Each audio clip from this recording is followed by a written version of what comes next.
तो ये देख लें जी, अगला प्लांट यहाँ पे है जी वेरीगेटेड गावा।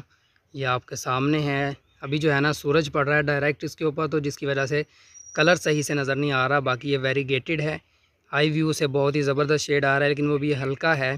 तो इसके जो है ना आपको पत्ते दिखाता हूँ, ये देख लें जी, पत्ते भी इसके वेरीगेटेड हैं, फ्रूट भी वेरीगेटेड होगा, ये देख लें। लेकिन इसके प्लांट्स अवेलेबल नहीं हैं, जो है थे सारे सेल हो गए। इसके ऊपर आप देख सकते हैं अभी फ्लावरिंग भी स्टार्ट है। ये लें जी इसके फ्लावर्स, क्या बात है। फ्लावर का जो है ना शेप वो ज़रा डिफरेंट है। जिस तरह जैक फ्रूट के ऊपर लंबा सा फ्लावर लंबी सी टहनी के ऊपर लगता है, वैसे लग रहा है इसके ऊपर।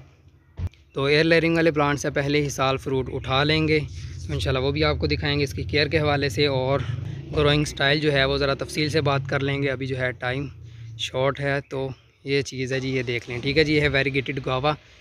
हाइट होगी इसकी तकरीबन 7, 8, 9 फीट तक, ये देख लें। ठीक है जी, फ्रूट इसके ऊपर लगा हुआ है और आगे जो है फ्लावरिंग स्टार्ट है।